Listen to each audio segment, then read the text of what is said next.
Now let's start types of non-finite verbs. There are three kinds of non-finite verbs. ing वाले form, ing वाले और ed वाले यानी participles, en वाले और d, t and n forms of verbs and sentences. Look, present में an ongoing or incomplete action. I saw a man carrying a basket. अब ये ing वाला यूज हो गया. पास्ट में a completed action or state of something. पूरा action जब हो जाता है तो उसका blinded by rage. I was blinded by rage. Blinded. He stormed out of the room. तो ये stormed और blinded past tense के अंदर यूज हुए हुए हैं और ये non-finite की examples हैं because they don't change their tense. They are just used here to make this sense, to give us the sense of complete action or state of something. Perfect tense कैसे use होता है? Having slept late. Now look at this. Having slept late. Slept is used here as the non-finite verb. An action completed at some point in the past. Having slept late, she could not get up early next morning. अब ये याद रखिएगा. I saw a man carrying a basket. Carrying a basket में जो carrying है वो non-finite है. क्या है? Non-finite. इसी तरह blinded by rage, गुस्से में भरा हुआ या गुस्से में पागल हुआ हुआ या गुस्से में अंधा हुआ हुआ, blinded by rage, he stormed, वो एकदम निकला out of the room. तो stormed out of room और blinded ये दोनों जो हैं past tense है और ये दोनों क्या हैं? Non-finite. ओके. और थर्ड,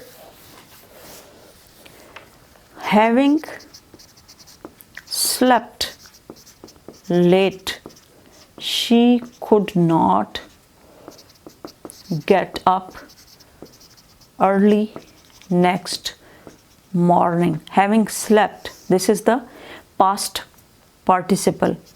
Past participle और ये भी क्या है? Non-finite verb. Non-finite verb. Now gerunds are verbs. अब देखिए gerunds क्या हैं? Gerunds are verbs ending with ing. Gerunds क्या होते हैं? ing के साथ, जैसे ongoing, carrying, function as nouns. और ये किस तरह काम करते हैं? As nouns. Just as a noun or noun phrase can act as the subject in a sentence, so can a gerund or a gerund phrase act as the subject in a sentence. He thought shouting would make people take him seriously. कि उसने सोचा कि shouting करूँगा तो लोग सारे मुझे serious लेंगे या मुझे attend करना शुरू. He thought shouting. Now shouting is a gerund here. Shouting at others is not the most effective way to communicate. और shouting करना दूसरों के ऊपर कोई अच्छा way नहीं होता communicate करने का. Communicate का क्या मतलब होता है? Communicate. कम्युनिकेशन सीखनी चाहिए आप लोगों को अभी इसी एज में. कम्युनिकेशन का मतलब होता है अपनी बात को दूसरे तक अच्छे तरीके से पहुंचाना. और कम्युनिकेशन उर्दू में भी होती है, इंग्लिश में भी होती है और कुछ लोग बिलिंगुअल्स होते हैं, दोनों ज़बानों में कम्युनिकेशन करते हैं. तो उसने समझा शायद शाउटिंग करने से, शाउटिंग जो है बहुत बुरी आदत है. Study the sentences given, notice how with the change in the subject the main verb finite changes but the gerund non-finite remains unaffected. It is said that walking is good for health. I like walking in the evenings. Infinites में देखें, this commonly used अब walking and I like walking. In the I forgot to remind him of the doctor's appointment. To be lazy is not in my nature. Now look, the form of the infinite which uses the base form of the verb without the to is called the bare infinitive. और जिसमें to use नहीं होता, मैंने आपको बताया ना, to go, to walk, to के बाद जितने यूज होंगे वो non-finite होंगे. लेकिन अगर टू के बगैर कोई यूज़ हुआ हुआ है तो उसको कहेंगे बेयर इन्फिनेटिव. क्या कहेंगे उसको? Bare infinitive. होगा वो इन्फिनेटिव लेकिन टू के बगैर होगा तो इसलिए उसको क्या कहेंगे? Bare infinitive. They listen to the leader speak to them of the great things to come. They listen, उन्होंने सुना किसको? लीडर को, जो उनको क्या बता रहा था? स्पीक टू देम, जो उन्हीं को बता रहा था, of the great things to come, कि जो आने वाली चीज़ें हैं, ग्रेट थिंग्स. वैसे भी तुम्हें आपको पता ना कि लीडर्स जो होते हैं वो आपको ड्रीम्स देते हैं कि you will see this kind of future and they gives you dreams and sometimes those dreams can come true and sometimes they are just dreams. So they listened to the leader speak to them. जो किसको बोल रहा था? इन्हीं को बोल रहा था, them को, of the great things to come. I let him cry his heart out before saying anything. और मैंने उसे रोने दिया, पूरे दिल से रोने दिया. हार्ट आउट का मतलब होता है खुला रोने दो. Before saying anything. I let him cry his heart out before saying anything. कुछ कहने से पहले मैंने उसे क्या करने दिया? Let him cry. I let him cry his heart out, कि वो पूरा दिल से रो ले पूरा, तो उसके बाद मैं उससे कोई बात करूं. Study the sentence below. और इसके अंदर क्या आपने नज़र notice how with the change in the subject the main verb finite changes. He will agree to give us permission. He will agree to give us permission. I agree to give them permission. मैं agree हूँ उनको permission या इजाज़त देने के लिए. They agree to give us permission. अब देखें he के साथ कैसे? He will agree to give us permission. I agree to give them permission. They agree to give us permission.